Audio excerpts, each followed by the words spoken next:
Raka, seorang pria berusia 38 tahun, menatap langit malam dari balik kaca ambulans yang terparkir di halaman rumahnya. Sejak setahun terakhir, profesinya sebagai sopir ambulans telah menjadi bagian tak terpisahkan dari hidupnya. Setiap malam, setiap panggilan darurat, setiap sirine yang meraung, semua telah menjadi denyut nadinya. Ia tidak pernah gentar.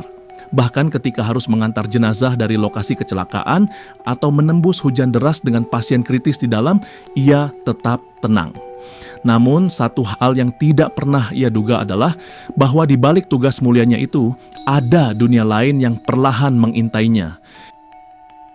Kisah itu bermula pada suatu malam saat ia baru saja pulang mengantar jenazah seorang santri yang meninggal mendadak. Ambulans desa yang ia bawa ia parkir di depan rumah. Ia sudah menutup pintu, mencabut kunci, dan menyimpannya di saku. Tapi belum sempat ia masuk ke rumah, suara klik terdengar, pintu ambulans terbuka sedikit, ia menoleh. Tidak ada siapapun.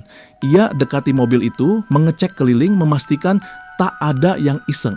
Tapi sebelum sempat ia menyentuh pegangan pintu, lampu strobo di atas ambulans tiba-tiba menyala sendiri, berkedip terang dalam keheningan malam. Raka tercekat, tangannya bergetar.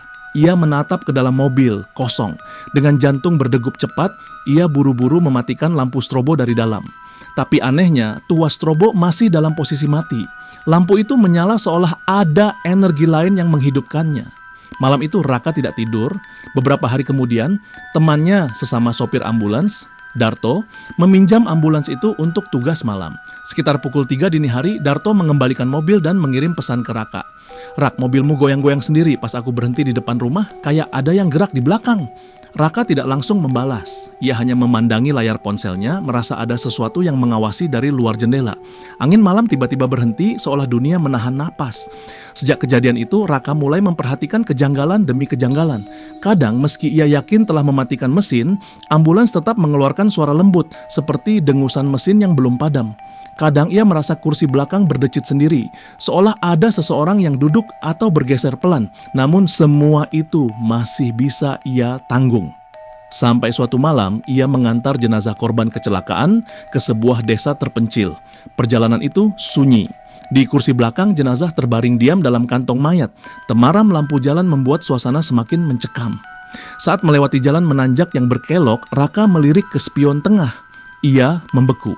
Ada seorang wanita berbaju putih duduk di sebelah kantong jenazah. Rambutnya panjang menutupi wajah, tubuhnya sedikit condong ke depan. Tangannya menggenggam sesuatu. Raka nyaris membanting setir. Ia menoleh ke belakang, kosong. Tidak ada siapapun di sana kecuali jenazah yang terikat rapi. Ia kembali melihat spion, sosok itu masih di sana. Raka merem sambil membaca doa, napasnya tercekat. Dalam ketakutan, ia hanya bisa berharap itu bukan pertanda buruk, tapi perjalanan belum selesai. Beberapa minggu setelah kejadian itu, Raka mengantar jenazah lain ke arah barat, melewati jalan berliku yang dikenal rawan kecelakaan. Malam itu, kabut turun tebal. Raka menyetel radio kecilnya untuk mengusir sunyi, namun hanya suara desis yang terdengar. Tiba-tiba di tengah tanjakan, ambulans seperti kehilangan tenaga. Mesin meraung, tapi laju kendaraan melambat. Ia ganti persneling, injak gas lebih dalam. Ambulans mendaki pelan, tapi kemudian berhenti total. Raka panik, takut remblong atau kopling bermasalah. Saat itulah ia menoleh ke spion dan melihat seseorang duduk di bangku penumpang tengah. Sosok pria kurus mengenakan jaket lusuh, menyalakan rokok dan menatapnya dengan mata merah menyala. Asap rokok mengepul ke langit-langit mobil, padahal jendela tertutup rapat. Raka menoleh cepat, tak ada siapa-siapa. Rasa dingin menjalari tengkuknya. Ia tahu, kali ini ia tidak sendirian. Tak lama, mobil kembali bisa berjalan, seolah beban yang menghambat telah turun. Setiba di rumah, ia tak bisa tidur. Bayangan sosok pria perokok itu terus menghantuinya. Ia memutuskan untuk menceritakan semuanya pada seorang ustaz di kampungnya. Ustaz itu hanya mengangguk tenang. Ambulans itu bukan sekadar kendaraan, Rak. Ia membawa nyawa yang masih hidup maupun yang telah tiada. Ada jejak yang menempel. Kadang arwah yang belum tenang ikut terbawa. Lalu aku harus bagaimana, Pak Ustaz? Jangan takut, tapi jangan sombong. Bacakan doa sebelum mulai tugas dan jangan bawa pulang energinya ke rumah.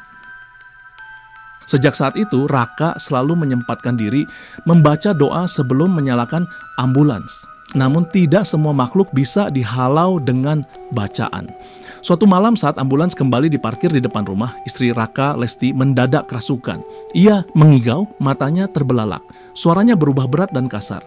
"Jangan bawa dia ke sini, tempat kami, bukan tempatmu." Raka gemetar. Ia dan tetangga segera memanggil ustaz. Setelah beberapa jam ruqyah, Lesti sadar. Tapi ia tidak mengingat apapun. Raka mulai mempertimbangkan untuk berhenti. Tapi panggilan tugas tak pernah berhenti datang. Ia merasa terikat oleh tanggung jawab yang tidak bisa ia abaikan. Suatu malam ia bermimpi. Dalam mimpinya, seorang perempuan berambut panjang mendekatinya di dalam ambulans.